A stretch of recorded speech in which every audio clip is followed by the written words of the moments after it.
Om Sis, kata teman saya, ngasih makan jangkrik itu harus hidup supaya burungnya bagus. Itu adalah salah satu pertanyaan dari teman-teman yang curhat di WA. Ada beberapa lagi yang mengalami masalah tentang pemberian jangkrik. Jadi ini saya bagikan menurut pengalaman pribadi saya. Oke, sebelum saya lanjut, untuk teman-teman saya sampaikan selamat pagi. Yang pengen gabung di grup Telegram, cek di deskripsi ada linknya. Dan yang teman-teman pengen tahu update stok, di deskripsi juga ada ya. Jadi yang pesan obat-obatan di deskripsi juga ada. Oke, langsung saja. Saya minta maaf baru pagi hari ini membuatkan video tentang penggunaan jangkrik.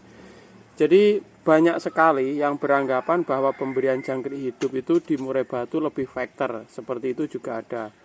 Tetapi saya sendiri pemberiannya sesuai dengan kebutuhan. Jadi dimana ketika musim ndak enak, dikatakan ndak enak itu suhunya kadang-kadang dingin, di Murai Batu bulunya ngembang kayak gitu. Ini saya selalu memberikan dengan cara menghilangkan bagian yang keras. Kalau umpama daging ya kita kasih daging, jangan yang sama tulangnya kayak gitu. Itu bertujuan untuk apa? Membantu pencernaan burung supaya kesehatannya terjaga. Jadi kalau misalkan dia kurang sehat, kita kasih yang keras-keras, otomatis kesehatan juga dia biasanya menurun karena sulit dicernanya makanan tersebut. Makanya ini ada kaitannya dengan kalau misalkan burung kurang enak badan, kasihlah yang mudah dicerna kayak gitu. Ini saya kasih seperti ini.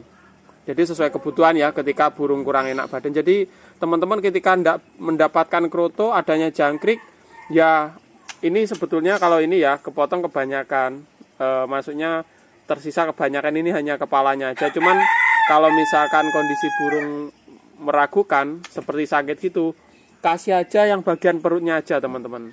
Nah ini juga mungkin teman-teman juga yang pernah gantang tahu ya, sebelum main di gantangan burungnya dikasih jangkrik tapi perutnya aja. Ya tujuannya untuk apa? Ya supaya cepat dicerna, burung tersebut cepat bereaksi ketika makan jangkrik. Jadi kalau kurang birahi kita kasih jangkrik banyak kayak gitu.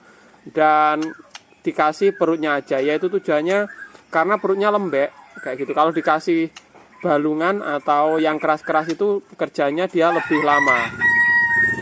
Dan ada lagi teman-teman kasih makan jangkrik harus hidup supaya burungnya faktor. Jadi itu sebetulnya kelihatan ya menarik sekali, tetapi menurut saya banyak sekali burung-burung mainan menang lomba dikasih jangkriknya itu sudah mati semua kayak gitu. Sebagian besar seperti itu, masih banyak yang menang lomba kayak gitu, tidak harus hidup. Dan menurut saya kalau dikasih hidup itu cuma membantu saya supaya kalau tidak habis jangkriknya tidak busuk. Sebetulnya itu alasan saya. Cuman karena di sini setiap hari kita kasih makan pagi sore rutin, itu kita matikan aja, kita sesuai kebutuhan. Jadi kalau misalkan teman-teman yang sibuk kemarin, Om bisa ngasih makan sehari sekali aja, ya kasihlah yang hidup. Jadi hidup cuma dibuang kakinya aja, dia akan bertahan 1 hari bahkan lebih kayak gitu. Tetapi kalau misalkan dikasih hidup supaya burungnya faktor, itu kalau saya sendiri kayak begitu nggak ngaruh, karena semua murai batu itu faktor, tergantung perawatan kita. Oke teman-teman, pagi hari ini itu saja tentang penggunaan jangkrik, semoga ada manfaatnya. Nantikan video berikutnya. Salam satu hobi.